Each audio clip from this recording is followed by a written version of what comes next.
Hey, I'm Spencer McLaughlin, currently the host of Locked On College Football, but I might be the next head coach at Michigan. You are Locked On College Football with Spencer McLaughlin, your daily podcast on all things college football, part of the Locked On Podcast Network, your team every day. Welcome, everybody, to another episode of Locked On College Football. I'm your host, Spencer McLaughlin. Thank you all so much for making this your first listen or your first view every day. It is part of the Locked On Podcast Network, your team every day, the number one sports podcast network out there. Thank you all so much, especially my everydayers, for helping make that the case. What do we do now with Texas A&M? Josh Hoover and Rocco Becht are in the portal. Boy, we are busy on a Monday, which is brought to you by our friends at FanDuel, the show, not Monday specifically. If you want to be right in the middle of the action this season, visit FanDuel.com and place your NFL live bets all season long. So Kenny Dillingham signs a new extension with Arizona State. He makes up to $7.5 million per year. And then Kalen DeBoer won on Friday. I tell you, I wonder based on what I've been told, if higher-ups at Michigan weren't watching with horror as the Crimson Tide came back on Friday, because of the likelihood that Michigan would have been able to pull Kalen DeBoer if he just finished off a first-round exit and back-to-back 4-loss campaigns in Tuscaloosa. I think at least makes it more likely he'd be willing to leave. Hey, this is the modern world of college football. Maybe he still is. But if Dillingham is making a commitment and using the hashtag #SunDevilForLife, which was the precursor to his signing of a new contract extension, where is Michigan going to turn? I'm legitimately asking the question. I wasn't the only one who reported last week, Josh Pate did as well, that the market on Jedd Fisch, or interest I should say, has softened considerably, like the trade market for Ricardo Rincon in Moneyball. So Jedd Fisch probably staying at Washington, and Kenny Dillingham signs an extension, and Kalen DeBoer won at Alabama. What exactly do you do? And you know what? There are two names that I've got to bring up on the show that I just haven't mentioned enough. Eli Drinkwitz at Missouri, who himself sent out a public message on Twitter the other day that he was excited about having Matt Zollers as the future of Missouri football since Bo Pribula's in the portal. He's all excited. He's stoked. Coaches have gone back on far bigger, more declarative statements than that to leave a head coaching opportunity for another. Would I rather be at Michigan or Missouri? The answer is Michigan. Now, Eli Drinkwitz has been signed to an extension before, but we know Michigan's got plenty of money, and they don't have to deal with the buyout from Sharon Moore because he was fired with cause. So if they are really, really interested in Eli Drinkwitz, I don't think money would be a major hurdle there. The other candidate could be Clark Lee. I think both of these guys could do well at Michigan because they have proven to be consistent winners at places where it is more difficult to win, especially Clark Lee at Vanderbilt, than what you have to do and deal with in Ann Arbor. Now, here's the other name that pops in my head. Did you see what the Utah man said? What Kyle Whittingham said? Said he's in the transfer portal. I don't know if he wants to go be the head coach at Michigan. But remember, he was supposed to leave. He was planning to leave after the 2024 season. But it went so poorly that he couldn't end on that note. It was not riding off into the sunset. It was more like getting bucked off your horse as you go into the sunset. Not a pretty image for folks to see. Well, this wasn't a perfect season, but they went 10-2. A feat I'll just point out I predicted them to get to right on the money. Anyway, so it's a good year. He's going to coach in the Vegas Bowl. That'll be the last opportunity for folks to see him coach the Utah football program. All that makes plenty of sense. My question with Kyle Whittingham, what kind of job is he looking for? Is he just trying to be an assistant, an advisor, a coordinator? Or does he still want to be a head coach? And he just kind of feels, you know what? I was supposed to go out last year, but it didn't end perfectly. But now I've got to, even though I don't really want to. Is that where his head is at? Because if so, Kyle Whittingham would be a great hire for the University of Michigan. He's going to build a strong culture. Even if he's only going to be there for, less than 5 years. Like, if you could sign up right now as a Michigan fan for 3 years of Kyle Whittingham before he retires, would you take that? Because I would. I would. The coaching carousel spins and runs wild every single year. But in 3 years' time, some candidates that you're considering right now, Kenny Dillingham comes to mind, might be more available in 3 years' time. A lot can change over the course of that many college football seasons and games being played and administrators leaving and all that stuff. So I think if I were Michigan, Kyle Whittingham would be a guy that I'm kicking the tires on actively. And yes, Eli Drinkwitz would be a really good hire, and Clark Lee would be a really good hire. But if Kyle Whittingham will commit to you for at least 3 years, like maybe he signs a 6-year contract, but he tells you, yeah, that's, to be able to tell recruits that I'm going to be here. But really, I'm going to coach for 3 seasons, and then I'm going to actually retire, or he'll retire when he turns 70. I think Kyle Whittingham would do just fine at Michigan, better than fine. Kyle Whittingham's been winning games in Salt Lake City for a very, very long time. I think culturally, it's what Michigan is looking for because they're trying to reset at some level after everything that's happened over the last couple of years. He's still capable of being a good coach. It's not as if you're hiring, Mac Brown or what would be another example? Bill Belichick. Speaking of Mac Brown, you're not trying to chase the glory years that have long since passed him by as a head coach who's failed to adapt to the modern era of college football. No, you wouldn't be having any of those sorts of concerns. So if I'm Michigan, I'd see if Kyle Whittingham is interested. But man, what a brutal spot to be in if you're the administration in Ann Arbor. I mean, with DeBoer winning a playoff game, that buys a ton of equity there, because the other set, when they were down 17-0, boy, it felt like, okay, they've been playing bad football, aside from Eastern Illinois, for the better part of a month now. This is back-to-back 4-loss seasons. He's got no playoff wins in 2 years. That would be a legitimate reason for the Alabama administration to say, we're not going to fight that hard to keep him. We got to go in a different direction. But when you go on the road and win that game in the manner in which you did, and now you've got an opportunity to play the number 1 team in all of college football at the Rose Bowl on New Year's Day, that changes absolutely everything. And Dillingham has made it clear he doesn't want to leave. That I think he was trying to get more money, as I talked about, from Arizona State. Seems like he pulled that off. So DeBoer, most likely off the table. Dillingham, certainly off the table. Where do you go, Michigan? That man from Salt Lake City, not from there, but where he basically is, because he's been there for so long. He might be the most logical choice. What a world to live in. Let me know your thoughts in the YouTube comments below. Hit me up on Twitter, however you want to get in touch. So, what do we do with Texas A&M?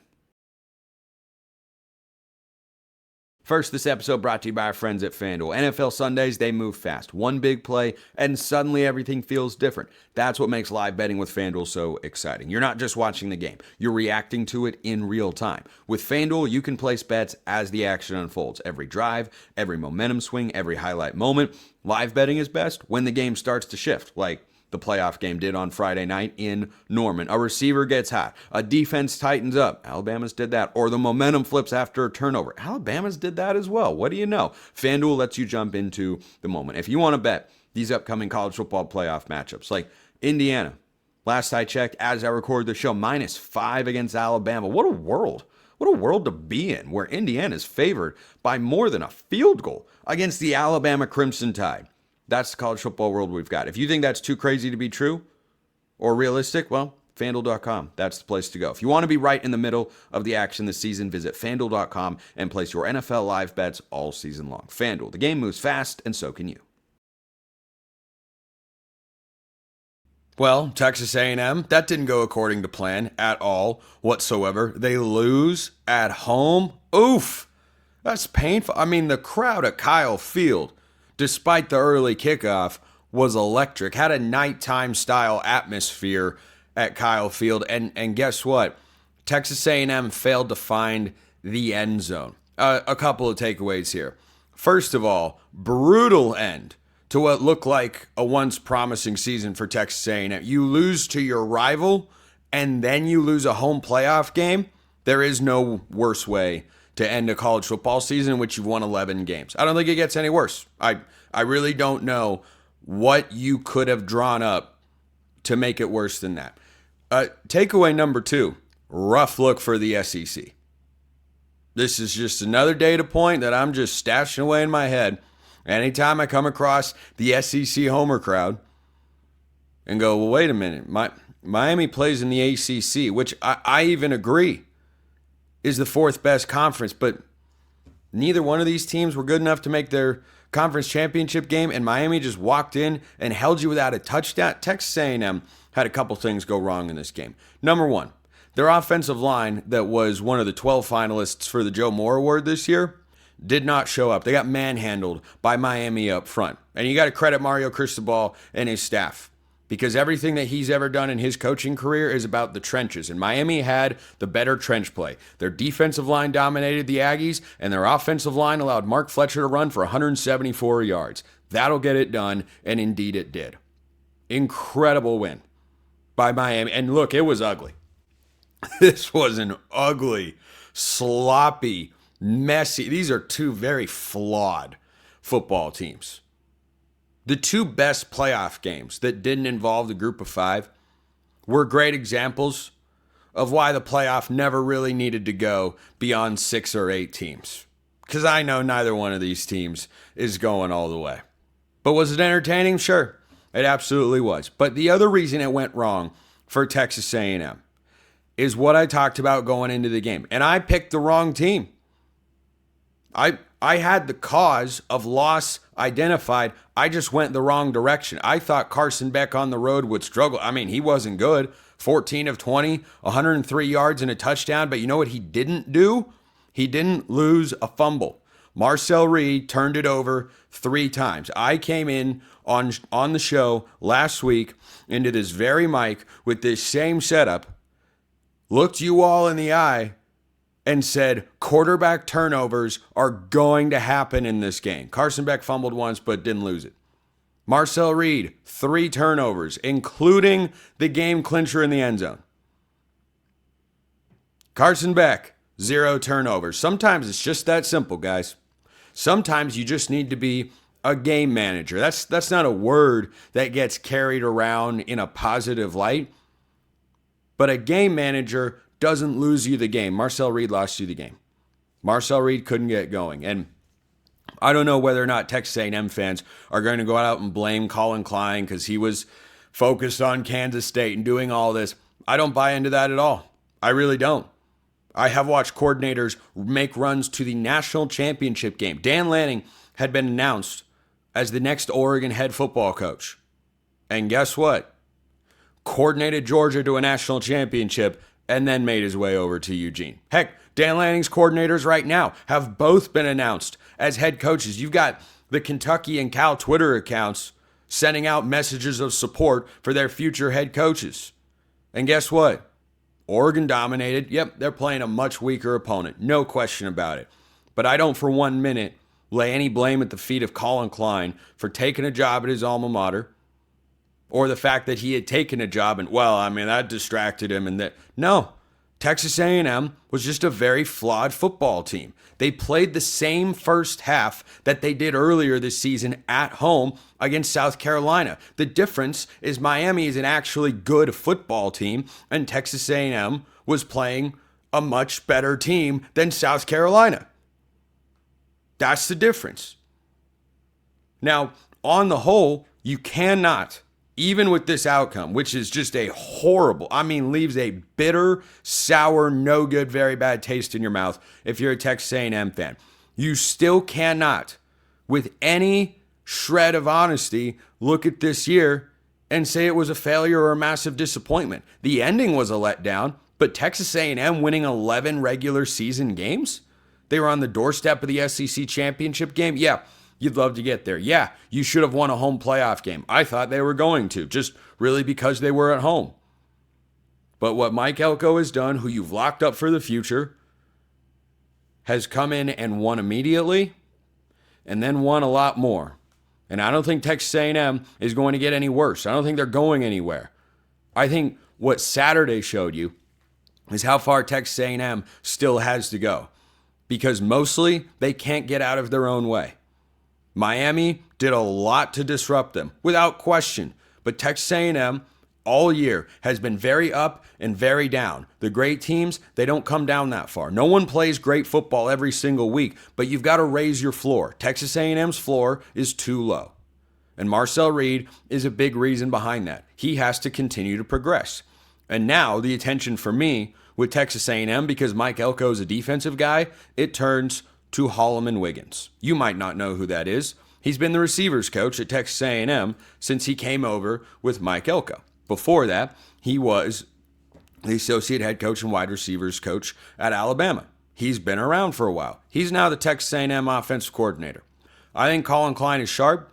I think Colin Klein is good. But the work that Holloman Wiggins has to be able to succeed at is making Marcel Reed a more consistent and better football player who isn't just a guy that drops back and looks to run.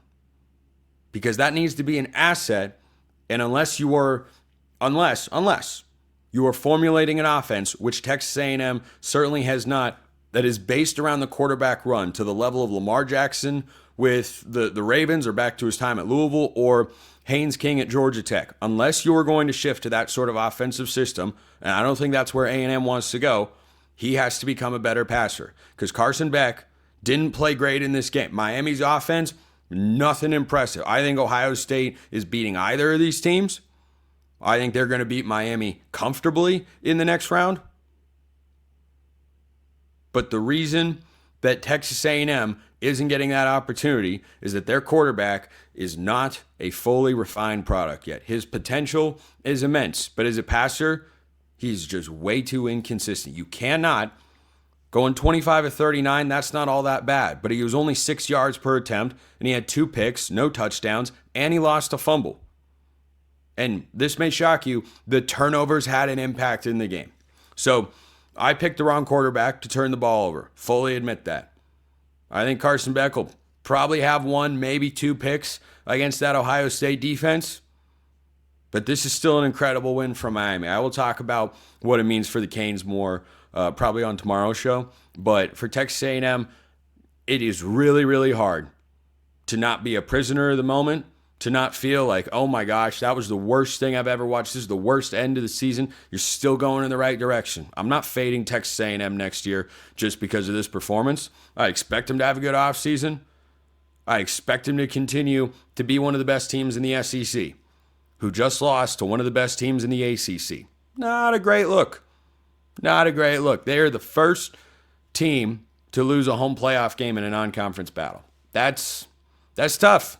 That's a tough look for the SEC crowd out there. So let me know your thoughts in the YouTube comments below. Speaking of quarterback play, someone is going to get the best guy in the portal. First, this episode brought to you by Game Time. There's nothing like college football season. Tailgates, packed stadiums, being right there in the middle of it all, the energy, the bands, the moments you remember forever. But actually getting tickets, well, that part used to be frustrating with long queues, logins, prices jumping at checkout, but that has changed with Game Time, who's giving the advantage back to fans. It's the easiest way to unlock amazing college football tickets and experiences in just a few taps. So if you want to go to any of these playoff games and you want to find a great deal, Game Time is here to help you do just that. The zone deals will stand out to you. You pick the section, Game Time picks the seats, and you save money. Game Time's the place you want to go. If you look at the ticket price, go, whoa, that's way too much. Game Time's going to help you out. So check them out and take the guesswork out of buying college football tickets with Game Time. Download the Game Time app, create an account, use the code LOCKEDONCollege for $20 off your first purchase. Terms apply. Again, that's code LOCKEDONCOLLEGE for $20 off. Download the Game Time app today. I don't believe there is a better transfer quarterback on the market, nor will there be, than Josh Hoover from TCU. He is the most accomplished statistically, and he is my favorite. I had him as the number 1 quarterback in the Big 12 coming into this season in a quarterback conference that was as deep as any in college football this year. I am a big fan of Josh Hoover, and that you've got him, Brandon Sorsby, and Sam Levitt in the transfer portal is once again crystallizing what I hypothesized about many a times over the course of this season on the show and once the regular season came to a close, that this transfer quarterback market would be better and deeper. And I didn't even mention Dylan Raiola, who's been very productive and is a former 5-star himself. Now, Josh Hoover has thrown for a lot of yards during his time as a TCU Horned Frog. More than anybody, I believe, that is transferring schools at the quarterback position in all of college football. His numbers the last 2 years are as follows. He did take a little bit of a step back this year, but not a huge one. In 2024, 66.5%, just under 4,000 yards, 27 touchdowns, 11 picks. This year, 66%, just over 3,400 yards, 29 touchdowns, and 13 interceptions. Now, if you hear those interception numbers or you're familiar with Josh Hoover's game and you say to yourself, boy, seems like he needs to cut down on that. Yes, absolutely. No question. I'm 100% with you there. It's the only thing about Josh Hoover that I have questions about. I think Josh Hoover, given the upcoming NFL draft quarterback class, has all the capability of getting drafted this year. Dude has got NFL traits, 6'2", 200 pounds. He moves well. He's got a good arm. He throws a beautiful football. Beautiful football. I think he could work in a lot of different systems. RPO heavy, pass heavy, balanced, under center. Shotgun is where he's done most of his work under Sonny Dykes at TCU. But I think that Josh Hoover is going to be the best quarterback that moves in the transfer portal this cycle. Unless there's a name that goes in that we're not expecting, but I don't know who that would be. So the number one team that comes to mind here for me is Indiana. And I talked about this on my Friday reaction show to Oklahoma, Alabama. I mentioned Drew Mestamaker. I hope Drew Mestamaker goes to Oklahoma State with his head coach, Eric Morris. Because Oklahoma State's options are just not as myriad as a school like Indiana. And look, Josh Hoover could get interest from Miami. Josh Hoover could get interest from Indiana. I think he'll get an interest from all the biggest schools. I think he's got a little bit better arm than Sam Levitt, and I think Levitt's a little bit better of a runner. But both those guys, to me, are premier transfer quarterback prospects who will get taken somewhere in the NFL draft. That's just a question of what kind of season they are going to have.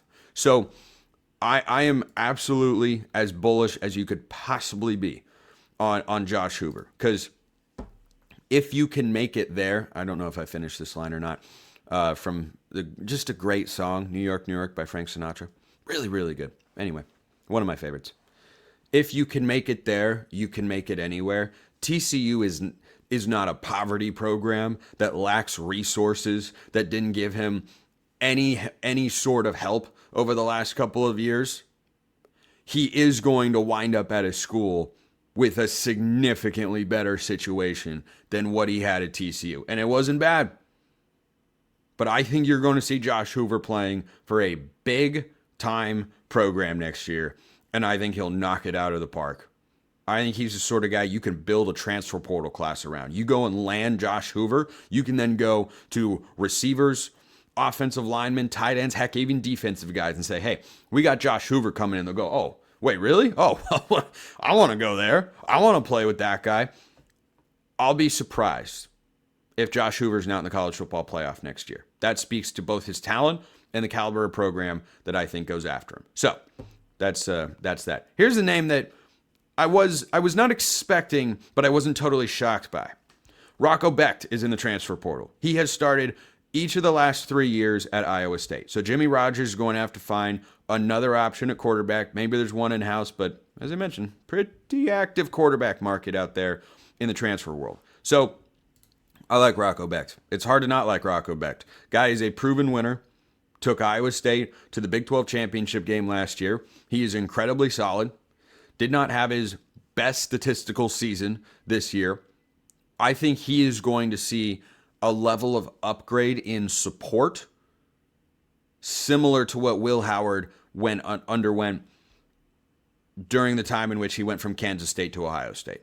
I don't think it'll be at that level because Will Howard all of a sudden had Emeka Egbuka, Carnell Tate, and Jeremiah Smith. I don't think that's happening here. I do think that Rocco Becht is much better than the numbers he put up this season. 60% through the air, 2,584 yards, 16 touchdowns. That was his lowest as a starter in Ames, and 9 interceptions. He's never thrown double-digit interceptions. He's also thrown at least 8. I don't think it's a huge issue for him. Rocco Becht, incredibly solid. Now, the name that you have to think about here above all others is Penn State. Why? Because his head coach just left from Iowa State to go to Penn State. And yeah, I don't know that Ethan Grunkemeyer is going to be the future of the Nittany Lions. So Rocco Becht going in the portal definitely feels like a Penn State situation. Heck, by the time you're listening to or watching this show, he might already have committed to Penn State. I don't know that anyone's actually able to announce that yet because the portal doesn't open until January 2nd, but hey, crazier things have happened before.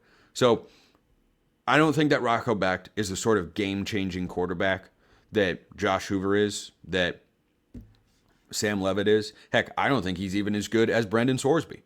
I would take all of those guys before I took Rocco Becht, which is a testament to the caliber of this transfer portal quarterback class. Because Rocco Becht, darn good. That's perhaps a better use of my Frank Sinatra analogy here. If you can make it there, you can make it anywhere. If you can make Iowa State into a winning program, yeah, you could go to Penn State and win. You could go to a place like Nebraska with Matt Rule and win. You could go to a lot of different places because I don't think Iowa State, after they lost a couple of receivers to the NFL draft, did an outstanding job of giving him premier weapons on the perimeter. That's what I imagine he's looking for. Or maybe it's as simple as he wants to just go follow his head coach. It could very well be that simple.